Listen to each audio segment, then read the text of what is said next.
Sir, DSC की जो आप लोगों की मुहिम थी, जो पिछले कई सालों से हरियाणा में चल रही है, आज उसकी क्या स्थिति है और अब आपकी क्या रणनीति आगे?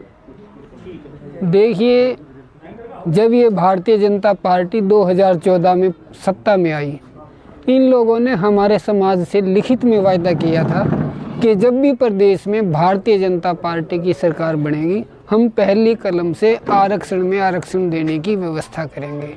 मगर ये दुर्भाग्य कहें या सौभाग्य कि आज भारतीय जनता पार्टी के 10 वर्ष पूरे होने को जा रहे हैं। आज भी भारतीय जनता पार्टी के मुख्यमंत्री को अपने केस का स्टेटस नहीं पता है, क्योंकि हरियाणा में जिस गजेंद्र सिंह बनाम हरियाणा सरकार के तहत हमारे आरक्षण को खाया गया था, उस पर डाका डाला गया था।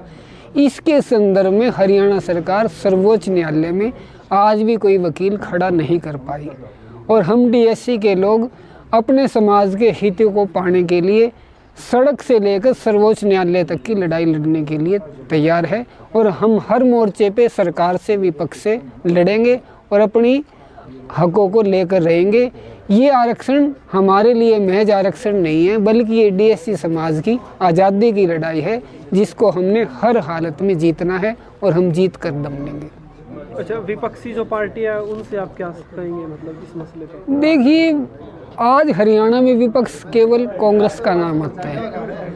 कांग्रेस की पार्टी जिन्होंने हमारे आरक्षण को ख़त्म करने में बड़ी भूमिका अदा की थी, उनसे हम ज़्यादा अपेक्षा नहीं कर सकते। मगर जो अन्य दल हैं, हम उनसे संपर्क बनाए हुए हैं, और भारतीय जनता पार्टी पर दबाव बनाए रखने के लिए हम करनाल में एक बड़ा आयोजन भी करने जाएंगे, जो फरवरी के किसी भी डेट को मुकर्रर हो सकता है, जिसकी घोषणा बाद में की जाएगी।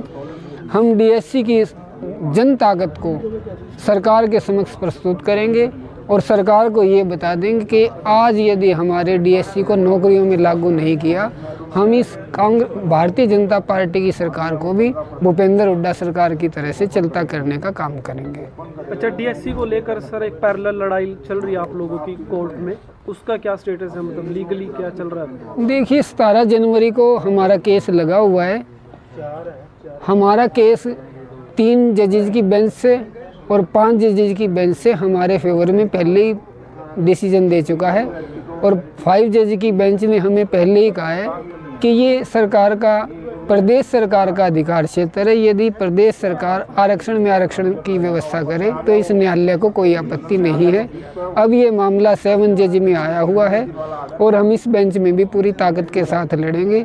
इसीलिए हमने कहा है कि हम इस डीएससी को लागू कराने के लिए सड़क से लेके सर्वोच्च न्यायालय तक की लड़ाई में पीछे नहीं रहेंगे। अच्छा, कुछ लोग ऐसे हैं सर जिनको नहीं पता है क्या है डीएससी, उनके लिए थोड़ा ब्रीफ में आप दे सके 2 मिनट? देखिए, क्या रहता है कि समाज में सभी तरह के लोग होते हैं। डीएससी का मतलब ये है कि डिप्रेस्ड क्लास कम्युनिटीज़, जो लोग बेचारे वर्षों से अपने हकों से दूर रहे हैं, चाहे वो कांग्रेस की सरकार रही हो या अन्य दलों की सरकार रही हो, किसी ने भी इन कम्युनिटीज़ को इनके हक दिलाने का काम नहीं किया। भारतीय जनता पार्टी ने भी हम लोगों के साथ छल किया। आज घोषणा पत्र में जारी होने के बावजूद भी, 2-2 बार के घोषणा पत्र में जारी करने के बावजूद भी आज नौकरियों में डीएससी लागू करने से गुरेज कर रहे हैं, पीछे हट रहे हैं, और हम इसको किसी भी सूरत में लेने के लिए पाबंद है। हम सरकार का पुरजोर न केवल विरोध करेंगे, बल्कि हम इनको वोट की ताकत से भी हराने का काम करेंगे।